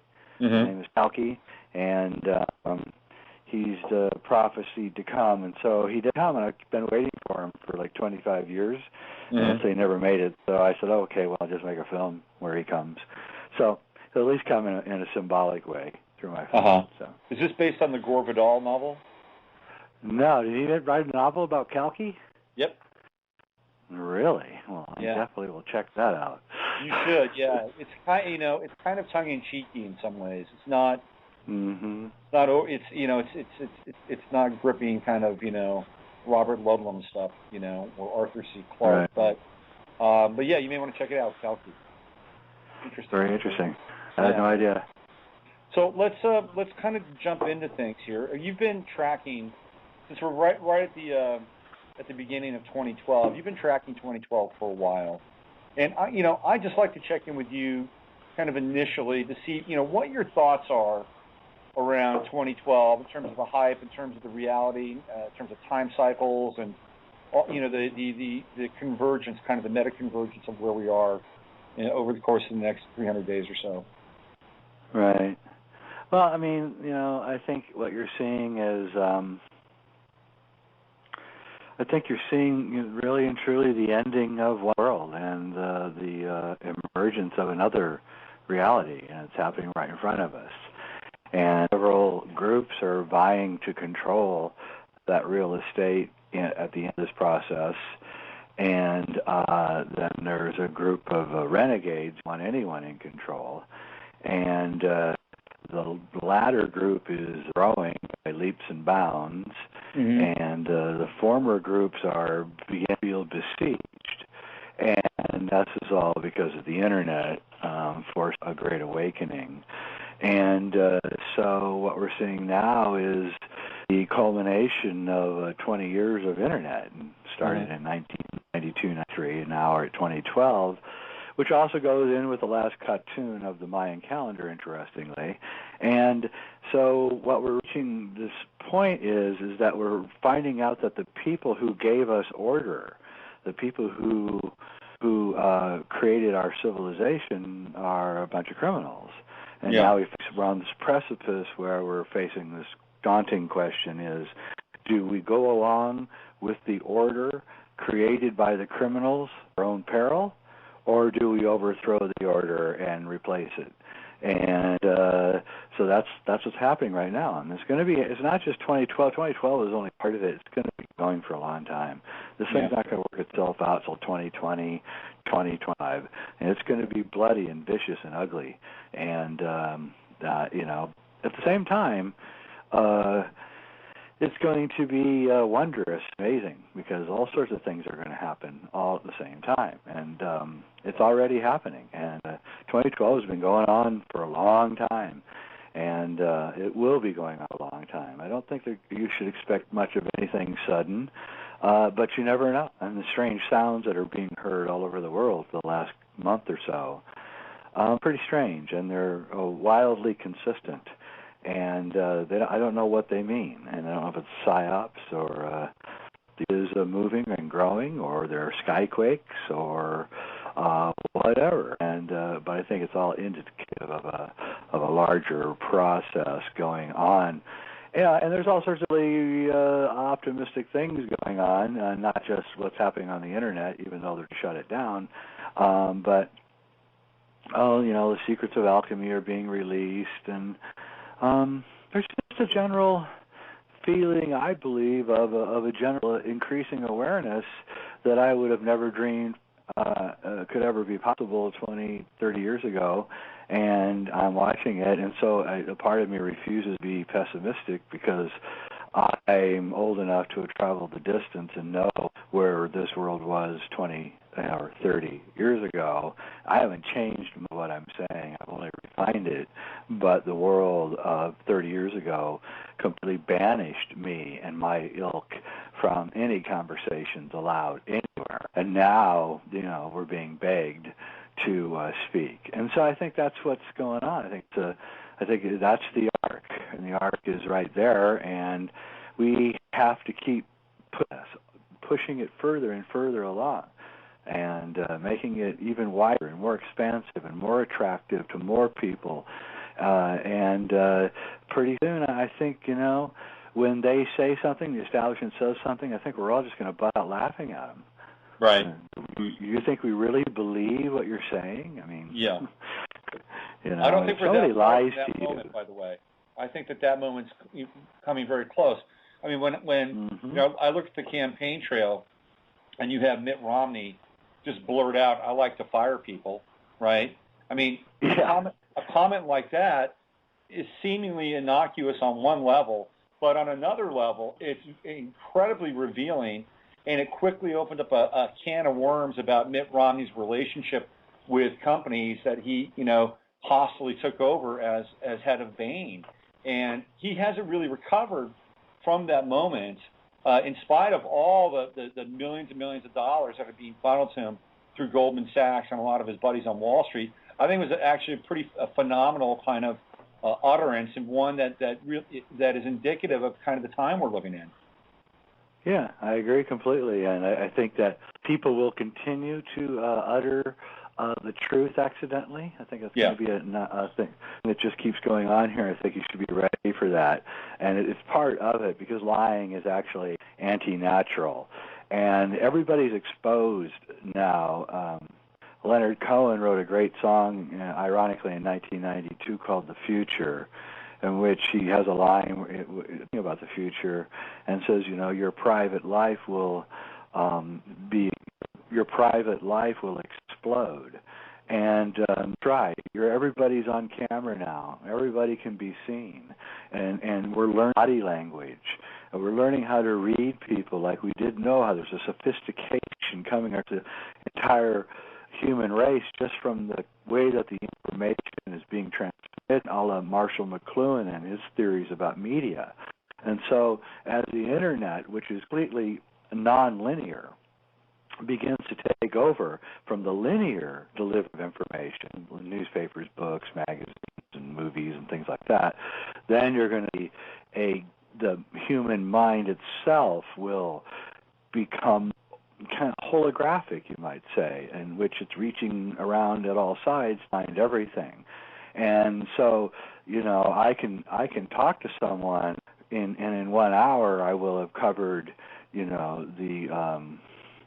the conspiracy to take over the world, ancient history, alchemy, astrology, physics, quantum physics, chemistry, computer science, literature, and culture. And because I'm operating at a non-linear level, because I've freed myself from linear media, as everyone is right now, it doesn't come off weird and eclectic like it used to. Right. It comes off like, oh, yeah, this makes total sense that everything is connected. Conspiracy theorists are secrets, see. They know that everything's connected. They know that everything is connected. They may not be Buddhists, but they're secret Buddhists. And they're looking for that and they find it because everything is connected. And when you know that, then you begin to figure out everything that's going on. And that's what these guys are in their elite castles and things. They did not really consider that we were even smart enough to be awakened. And this is also in my new film, Shasta. But wrong.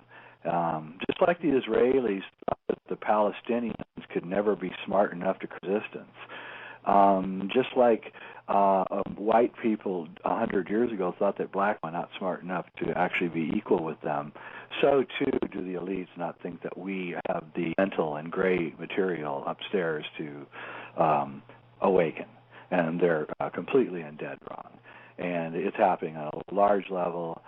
If the figures are right, and Ron Paul's pulling in about 40 to 50% of the voting public right now, and his entire campaign is about exposing this entire cabal and getting rid of it. I would say that the waking is serious, and if Ron Paul is allowed to continue all the way till August and make a speech on national TV and prime time on all the major networks, well, that just might be the most important event in a long, long time. And so I'm feeling pretty good about things.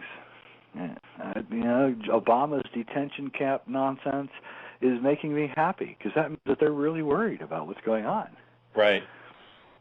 So, I take a different take than other people because I know there's a larger thing happening, and I know there's spiritual forces at work, and that we're just the physical aspects of these spiritual forces, and the Gaia or the mind of the earth, the Gaian mind, we're all part of the Gaian And that's really what's going on here. So things are necessary. Capitalism is a necessary thing to get the mind to a certain point. But then at a certain point, it's no longer necessary. And same with these mobs, where the guy in mind needed the mobs to achieve certain things, but it doesn't. And so it will be discarded, and it is. So the guy in mind needed the internet to interconnect us all. So it needed to have multinationalism and corporations and military-industrial complexes and all the things that would go out of their way to construct the internet. And then, I always use the analogy, it's sort of like the roads that the Roman armies built all over Europe and the Middle East. They were designed the armies, to get them for imperial conquest, but, on those came the Christians who undermined their entire empire. Right. And so they built the internet as their military use, and so we're sort of like those old Christians in 108 traipsing down the road trying to convert people over to our cause. Hopefully our cause has a little more credibility. And that's what I see happening in 2012. So let's talk about Ron Paul for a little bit. I've read some of the stuff that you've written about Ron and how he's already won based on the penetration of his ideas and his consciousness into the culture. There tends to be kind of a couple of real reflexive responses around Ron Paul. One, there's devotion, love. This guy is a bearer of the truth. Of course, that spawned the term Paul bot. The other is suspicion, like, who is he? Can I really trust him? Is this another Ross Perot? Is he going to pull the rug out from under us and abandon us? Is he going to get there? Are they going to defeat him and crush him, and thus, as a result, subvert our hope? Or then there's the third one, which is he's really the devil in disguise.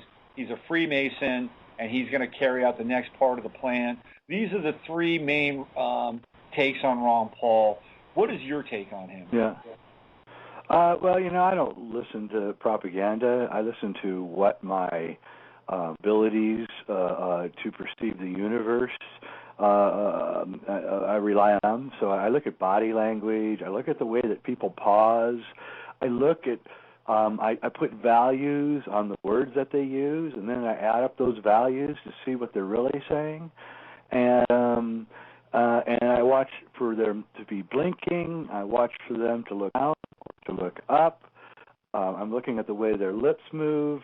And my conclusion, watching Ron Paul for 4 years now, is I don't think the guy can lie. I think it's possible. I think if he did lie, it would be terribly obvious. It doesn't really matter whether he made the mistake and became a Freemason when he was a young man, although I'm investigating this, and so far I found nada on that.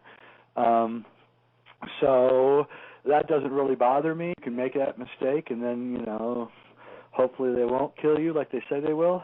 But I just don't buy it. I don't think the guy's ever gone out on his wife. I just don't. I look and say, no, he's never gone out on his wife. No, this guy doesn't lie. This guy's really uncomfortable with breaking his own principles. He has to look at himself in the mirror. In fact, when I look at Ron Paul, I got to be honest with you, I'm wondering if anybody else up there is actually a human. Yeah. He might be the only one there that has a thing coming from the heart. The other ones, they can't bomb enough people. They can't kill enough people. Perry wanted to re-invade Iraq. I mean, it's like you are all a bunch of archons, and Ron Paul's the only one, and I don't know how he got up there. And I include Obama in that too. Obama's not right either. He's not. He's part of their culture, and so, that's how I judge things. And from my heart, I can see that Ron Paul is a good man. And if he is a Mason or all those other things, it really doesn't matter to me. I don't think it matters to anybody. The only thing that should matter is what's he saying? Is he consent?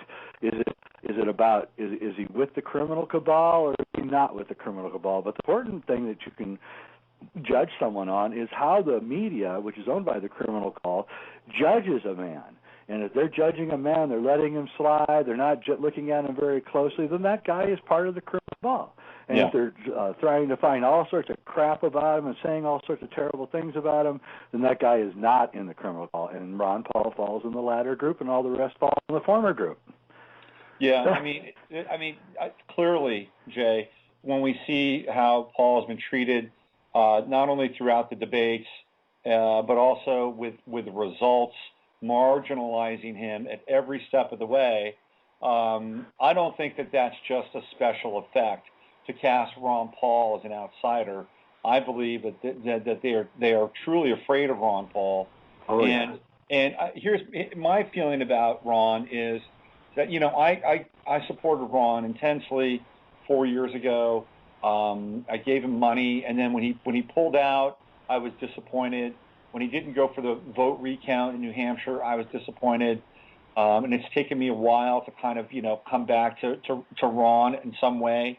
But my feeling is that we're at a point now, it's like I don't really see anybody else, you know, all of a sudden emerging and saying, I'm going to be offering these solutions, and I'm the perfect candidate, and I'm going to run in a contrary way to the rest of what you would call the criminal cabal. I don't see that person just popping up.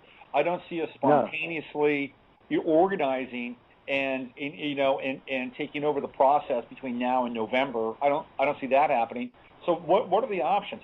You've got those guys up there. You got Obama, and then there's Ron Paul. And quite frankly, I would rather go with somebody who is so distinctly different at this point. I really don't care what would happen in some ways after the fact. I mean, let's just bring it on. I agree. What do we have to lose? I agree. Yeah, Ron Paul's the realist. He'll come in here and we'll get a huge dose of reality. Probably, you know, he can only last 4 years, killed by a bullet. But I'll tell you what, I guarantee you our ones would immediately begin straightening out. And I'm also sure that Ron Paul will quietly begin investigating 9/11. So, you know, I think there's I don't fault Ron Paul. He's not trying to win the presidency. He's trying to educate the American public as to what's going on and to provide an out for us. And that's advocating, and that's why I like him. Why do you think? I think the other day, in fact, it was yesterday. I was talking about this before you came on the show. I was, I'm on Twitter, and somebody was retweeting somebody's tweets about Ron Paul, and they were vicious. I mean, they were really vicious. And I'm like, where do you think that comes from, Jay? Well, the educational system has taught everybody that, you know, it's cool to be liberal. And the liberals, you know, I used to be, and they're a particularly vicious group of people, almost as bad as white racists, and in their own way. And I've gotten to be almost zero tolerance with their intolerance, and they won't. They are so ideologically bound in a jail that they can't even see their own faulty education, which has taught them ideals that actually aren't based on kind of reality at all. They're based on just fantasies and phantasms created by an elite that don't really care about them. But they're taught that to be hip and to be cool, you've got to be go with the liberal and all that. And so fall into that paradigm and they can't get out. You bring up the criminal cabal to the people, and they will agree with you to a small point. But when you begin pointing out that the cabal runs the school systems, it runs the courts, it runs everything, they begin to quietly go away from your discussion. And those are the people who are vicious about Ron Paul. Why? It's a fascinating dynamic. By the way, there are 3 minutes left in the broadcast version of this. I think we're going to go over a little bit, you and I, and people can pick it up on the podcast. So if you're listening to the streaming version, be sure to come back and hear the rest of the podcast with Jay, because I think it'll be absolutely fascinating. Jay, I've been on message boards with a number of people. Not even political message boards, but sports-related message boards, particularly basketball, which seems to be occupied by the liberal mindset. And we would get into political discussions, and they will not entertain conspiracy at all. I mean, they will entertain it, again, to your point, up to a point, and then they just shut it down summarily. And I've often wondered, why is this? Is it because their brains are just physically different? Have they been so conditioned to embrace an ideology that really kind of jails them in some ways? I mean, what's your take on this? Yeah, I think that's it. The whole idea that everything's connected to people who are spiritually in first and second grade is impossible. It's impossible there could be these connections. It's not until you get to 9th and 10th grade that you realize, of course, there's these connections. Then when you get into college, you not only begin seeing the connections, it's hilariously obvious that you spend most of your time laughing at the number of connections there are, and you find out actually when you get older that you're really only one or two people away from most people on the planet, which then makes the whole idea of a conspiracy even more valid. So, how do you deal with those people when they start talking to me and I get that blank look you're talking about? I have one thing I say: listen, you're in a predicament because you're either in the criminal cabal or you're not smart enough to know any of it. And I don't know which one it is. And that usually ends that conversation right there. Yeah. So, the idea with those people, they're either in it, the part of it, and they know it, and they're just hiding, or they're so dumb you don't even want to waste your time talking to them. Yeah, I've thought about it, and it's here's what I came away with. It's like, let's say, for instance, what you and I, explore, traffic in, navigate through. Let's say it's real, right? And all of a sudden, these guys who cordon off their consciousness and won't accept it, at some point they would have to embrace it. And then, what happens to them? Then they have to realize that their entire life and all their belief systems and their emotional relationship to their belief systems is kind of a lie, right? And then they have to deal with the attendant shame that goes along with that.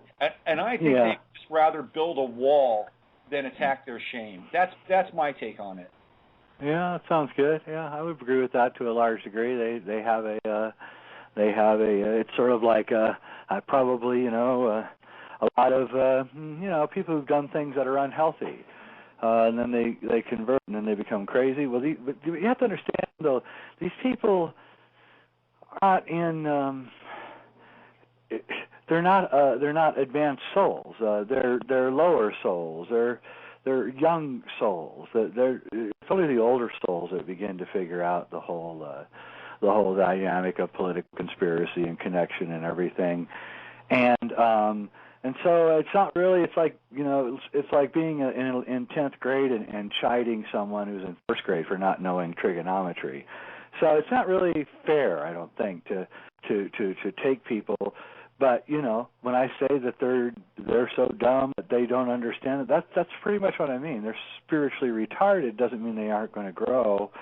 Just that right now they're completely retarded, and it's not a bad thing. It just is. And I don't think you should waste much time dealing with them. The only people I deal with are people already in the groove. I'm not going to argue about it with them at all. Yeah. I'm just not. I'm not even going to spend a second with them. Except to say that you're either part of the criminal cabal or you're too damn dumb to know it anyway. And that usually ends it. Well, another thing that I ran into, and it's all kind of connected and kind of in the same vector, is, I found this whole Tim Tebow phenomenon quite fascinating, to be honest with you. I have too. And one of the things that I was sitting down at a bar just down the street from my house, and the game was on, the Patriots and the Broncos, and there was this woman sitting next to me, and she looked at me and she says, "I hate Tim Tebow." Yeah. And I'm like, "Well, why?" She said, "Well, he's obnoxious, and Christianity's obnoxious, and that commercial he did with his mother was obnoxious." And I thought to myself, well, let's look at the commercial. Really? His mom was not saying that you should not get an abortion. His mom was saying, "I chose not to get an abortion, and I was thrilled. I'm happy. I've got Tim." And I thought to myself, how fucked up is the world that we live in, where people will applaud, in some ways, the right to abort a fetus, but they will become, just reflexively belligerent when somebody applauds birth and celebrates life. I mean, to me, it was really bizarre. It was like the whole thing was turned upside down. Now, woman can do whatever she wants with her body, but again, this is kind of what we're talking about here. Yeah, it's what's people frequently come to me and they say, "Oh, Jay, your films are so good and you're a really good filmmaker. How come you don't put your films into film festivals?" Right? And I say, well, because the people that run film festivals are a bunch of effete liberals, and they're going to see my film with a huge spiritual component, and being secular, really, that's what they are, they're going to trash my films. And I just didn't want to put up with it, so I don't even bother with it. My films are, a small mark films, and that's good enough for me. I don't need to be Steven Spielberg, and or even win awards for that matter. And that's what I found. I found that and I'm not talking about the conservatives. I don't think that I'm a conservative. Not a conservative. I'm actually a political atheist. But I found that the liberals have such a vicious, anti-spiritual view, even when they claim that they're spiritual, that I cannot actually deal with them on any level. And I find people like Bill Maher actually repulsive. I cannot watch him. His mocking of Tim Tebow is so disturbing to me. And I'm not a Christian. I'm not a Christian at all. But I find that a guy getting on his knee and thanking God after something good happened to his life, I don't really find that offensive at all, actually. And I frequently thank the universe when something good has happened to me. So I wonder why people, and then it's this thing, it's this anti-spiritual thing that's in the human race, and it's exemplified by liberalism, and liberalism is really anti-spirit, and they think that they can solve all of the world's problems through material means, and you can't, because to think that socialism and liberalism is a mistake. It's an error of reality. This is not a place where we take care of everybody, although we should take care of everybody. That's not the point of this place. The point is not equality of people. The point of this place is this is a spiritual school. We're going through the spiritual school, and some people are more advanced than others, and there's nothing that can be done about it. I'm not going to put the spiritually advanced people on the same level as the spiritually unadvanced people. It's not going to work. The very first thing that Mao did when he took over China was kill all the Shaolin practitioners, the Taoist masters, shut down all the temples. He then went after all the Buddhists. First thing Lenin did was go and kill all the religious people in Russia, threw them all in jail. Same when they took over Czechoslovakia, they grabbed all the priests and everybody. They threw them all in jail. This is because they can't allow they don't want anti-spirit. That's what it is. They're anti-spirit, and they think that they have a more one-upmanship because they're for centralized health care, centralized welfare, centralized power in the government, centralized, that's all they want, and they don't. And I think that that's the things that people are waking up to, right, the fact that these guys are dangerous. And if they get in power, they're after people who practice astrology. I know it sounds crazy. No. It sounds crazy now, but they will. I guarantee it. Stalin did. You could not practice astrology under Stalin. Well, you could not. I know for a fact that my website, which is essentially an astrological website, it's visited frequently by the alphabet agencies, by the U.S. Navy, DHS. They've come to my website on numerous occasions and still do. And at one point I was kind of freaked out by it, but I don't care anymore. No, I don't either. They watch me all the time. They follow me around and stuff. There's nothing I can do to stop them. And except why they waste their time with me, I have no idea, since I'm not doing anything but talking radio sometimes. But so that's what that's about. And I have I have become distraught at the anti-spiritual nature of the press and the media, and Tim Tebow, to me, exemplifies this entire drama. And so I was also in a bar watching the game where he was the Steelers, sitting down munching on a salad, and it was quite astonishing in my very liberal town to hear the vitriol directed at the poor guy. And so when he won the game, I was just smiling ear to ear. I thought it was the most hilarious thing I'd ever seen. So.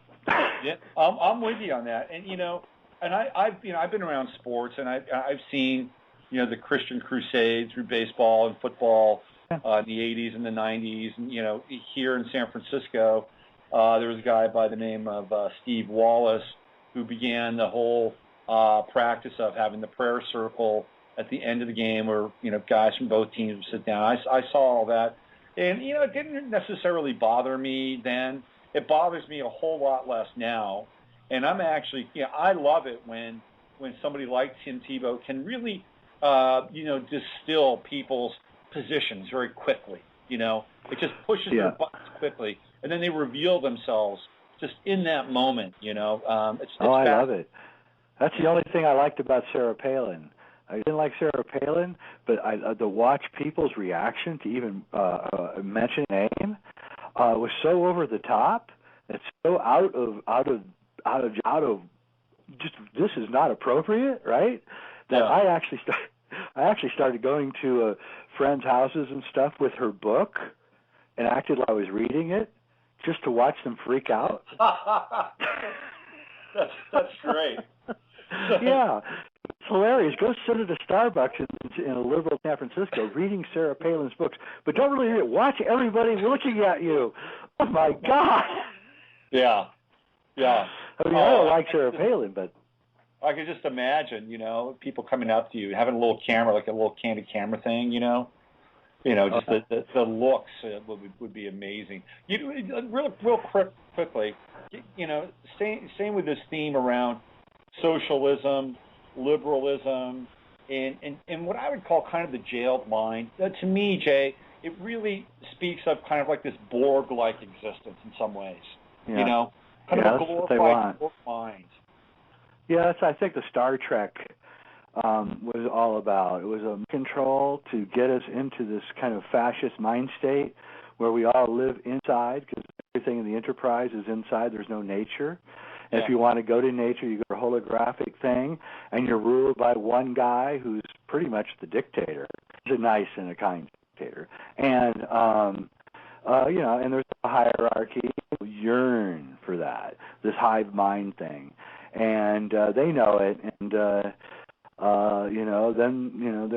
only thing that's obstructing it is, of course, a large amount of renegades like us who, are just throwing monkeys into the system. And I don't know what they're going to do about us. And Paul's the latest example, and I imagine they're getting a little tired of us. Although the rate that we're growing, they'd better hurry, because it's going to be at 51% pretty soon. Right. Well, that's when things can get a little wobbly, right? So let's say, there's the quote unquote great plan. They're trying to, starting with 9/11 and moving forward. And all of a sudden now, people are beyond exponentially, quantumly waking up. It's kind of forcing their hand and forcing their issue to speed things up. Now, when that happens, they also get very sloppy. They make more people up. Yeah, and they wake more people up. And they get sloppy, too, right? Things go they're south. Definitely getting sloppy. The sloppiness is everywhere. These guys used to be good. Man, are they sloppy now. Whoa. Yeah. It's like they can't even run their candidate of choice, or candidate du jour, Mitt Romney, up the flagpole. It's like not working. And one of the reasons it's not working, interestingly, is that they're not sure Romney's one of them. A quick look at Romney's background with them and everything, I think it's actually giving pause to the criminal cabal. They're not quite sure what to do about it, and he's not really one of them. Obama is, and so is Gingrich. Yeah, and absolutely. Santorum. I think Romney's a little bit on the out. Not much, just a little. They're worried about him a little bit. And because I actually don't think Romney is compromised and done bad things just because he's just rich and covered it so well. And so there's parts of the problems with Romney and being compromisable. Ron Paul is definitely not compromisable, and the other two are probably already compromised. So there you go. And that's how the moves it. They compromise you, and then you're in their pocket. They don't need to do any much more than just threaten to send your wife the videotape of that encounter 3 months ago. Right. That's all they have to do is just come say that. That's it. You're over. It's done. Clean. Yeah. That's how they do it. So, when can we expect Calki to make its imprint upon us? Soon. Probably within the next 4 or 5. So I'm working on the effects right now on their massive. And so when I get the effects done, I'll release the film. It's a good film. It's a 90-minute feature, and it's very well done, and I think you'll like it. So this will be an internet release, and will people be able to pay for it, or how are you going to monitor it? Well, it's a theatrical release. It's that good. It's good enough to be released in theaters. Yeah, it's very very well done. Yeah. Good for you. So that's what I'm hoping for. Yeah. Real quick before we say goodbye, I just wanted to get your thoughts on Thrive and Foster Gamble. What do you make of that? I think it's a sincere effort, actually. I think it's a good thing overall. I think any time that one of the he's not one of the people that made Procter & Gamble, but he's one of them who profited from it. And sometimes you'll get a renegade son who isn't going to follow the rules. And I think that maybe guilt feelings or something contributed to it. And I think he decided to take quite a bit of money, actually, of his own money and put it into it. And I think getting the net results, no, it's not the greatest movie ever made or anything, but he's opening us up to this criminal cabal, and that's a good thing. Yeah. Okay. Fair enough. Well, Jay, listen, I want to thank you for being on the show today. It's always great pleasure to have you on. And in fact, just to give you some feedback, the first time that we were together and we really got into Kubrick, I've got an amazing response from that. And there was this one guy who wants to use. I put it up on YouTube. He wanted to use that on his channel, and I'm probably gonna do that because I just want to get the information out there. He said that when he said this quote, his exact quote, that when you are on, meaning you, Jay, that you are one of the most interesting and compelling people on the planet, and the time that we spent talking about Kubrick, that you were definitely on. So just wanted to give you some thank you. I appreciate that. Yeah. So thanks again for. I've just been gifted. The logos of has just given me their gift. That's all. I just got lucky. That's all. Well, thanks for sharing your gift with us today, and maybe we'll circle back somewhere down the line, getting closer to election time, and we'll revisit the whole Paul thing. Sounds good, man. Thanks for having me. Thank you, Jay. Take good care. You too. All right, that was Jay Weidner, our friend Jay Weidner, calling in. Always great to have him on the show and get his very unique perspective and take on things. So if you're listening now, obviously you are listening to the podcast and not the streaming version of the show. Patience pays off, as Jay joined us. Thanks again for being a part of the Friday Farcast. This is Robert Phoenix. I'll be back on Monday with the mashup, and who knows where we'll go with that. So use your head to discern what's real, your heart to sift on what's possible. Have a great weekend, and more importantly, go 49ers. I'll see you on Monday. We are living in a computer-programmed reality, and the only clue we have to it is when some variable is changed and some alteration in our reality occurs. We would have the overwhelming impression that we were reliving the present, déjà vu, perhaps in precisely the same way, hearing the same words, saying the same words, I submit that these impressions are valid and significant. And I will even say this, such an impression is a clue that at some past time point, a variable was changed, reprogrammed as it were, and that because of this, an alternative world branched off.